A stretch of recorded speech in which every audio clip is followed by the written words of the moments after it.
Now let's talk about the keyers on the XVS switcher. We're going to come over here to ME3, and I'm going to select a background. And you'll notice over here, I'm going to go to key 1 on the panel, and I'm going to choose frame memory 3 for a lower third. Turn that key on. In the keyer, control here, I'll double punch it to bring up the menu. And you'll notice that the type of key that we're dealing with is linear auto select.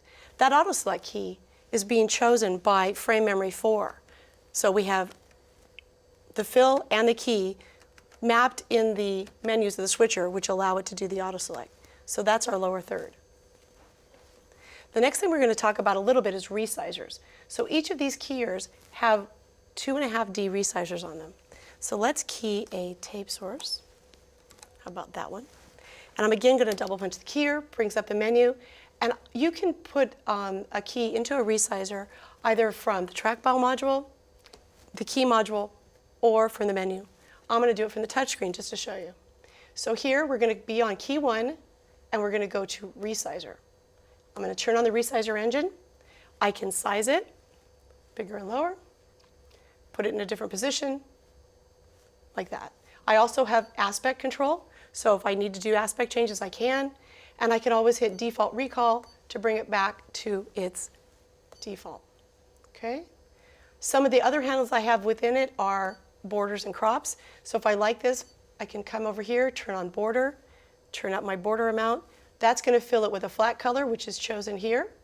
I have some preset colors if I want to put, a nice blue border around it, for example. Or I could do a beveled light edge or a beveled color edge. And I have some soft handles as well. So let's go back to beveled light edge here. Perfect. And I can even do crops. So we're going to come in. You'll notice here on the touch screen, this crop page says 2 of 2. That's important because there's actually 2 pages there. If I wanted to bring in the sides together, crop on the first page, I can bring it in horizontally. This is really nice for boxes. It keeps it centered so the cameraman's shots don't have to be adjusted. Or if I want, and I have a need to, I can do each individual side or the bottom and the top from this menu here. It gives me those controls. So that's a little bit about resizers. Let's talk about keyer transitions. How do we bring these keys on and off? To do that, I'm going to go back to my lower third real quick. So let me call up a snapshot. Let me clear the page. Frame memory, frame 3, turn that on. Now let's talk about transitions. We have transition generators here to do the key transitions. If we go into the menu, type transition. I have this set up on independent transition. That means that the on and the off are totally separate. I could set the transition time coming in to 5 frames, and I could send the off actually even as a DME wipe. So if I turn this off, as I bring it on, it does a 5-frame dissolve on, and then it flies it off with a DVE. That easy. Or I could tell it to just do a different length wipe off. I want it to come on pretty quick, but I want it to come off a little bit softer there. All of these are also savable on key snapshots. So if I come back to the FlexiPad here and go to the key area, I have 8 keys on this ME, and I have 4 separate snapshots available. I can save that as a key snapshot right there, and it'll remember all the attributes that go with it. Okay? Now let's go on to chroma keys. I'm again going to clear out my ME, start with a background on 7, and I have a chroma key person on my keyer, I believe, on 19. Yes, I have a still store on frame memory 19.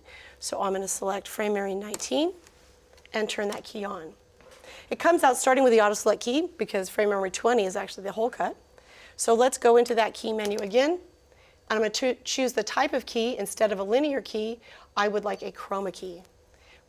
Diagonally down from the chroma key is the chroma key adjust button. Want to go there first and choose a sample mark. It brings up the mark right here. You want to probably bring in a large area, and if you have any differences in the color of the wall or the background, you kind of want to include it to let it see those colors to start. Now we'll hit auto start, and it'll give us a pretty decent key to begin with. The first thing I want to show you, I always do, and I do a lot of chroma keys, is I want to turn on color cancel. What that does is it fixes any of the shadows or the shading of the wall that might be on the talent around the edges of them. That really is very helpful. Now we'll turn on key active so we can get to our clip and gain controls. I'm going to come down to the panel and show you a great trick. Over here on the key module, I've got ME3 key 1, and I'm going to show you show key. Show key, if I hold it down, it pushes it out to my preview monitor, the actual key signal that it's reading for this chroma key. If I touch the chroma key button, it activates my soft buttons over here so that I can adjust the clip and gain right from this module. Hold show key down. I'm going to take my gain up. Most of my chroma keys are usually around 50 of gain. If it needs to go up a little higher because of a bad lighting situation, I can do it, but I try to keep it around 50. Now I can take my clip, and you can see as I take my clip up, it gets a little noisy in the background, and as I bring my clip down, I can get a pretty sharp key. The last thing I want to show you is to trim in the edges a little bit. Now this looks dynamite, but sometimes when you have fluffy hair or different textures, you'll see a little bit of edging. So coming back to my menu, I go to the type, back to the very first page here, and go to key position.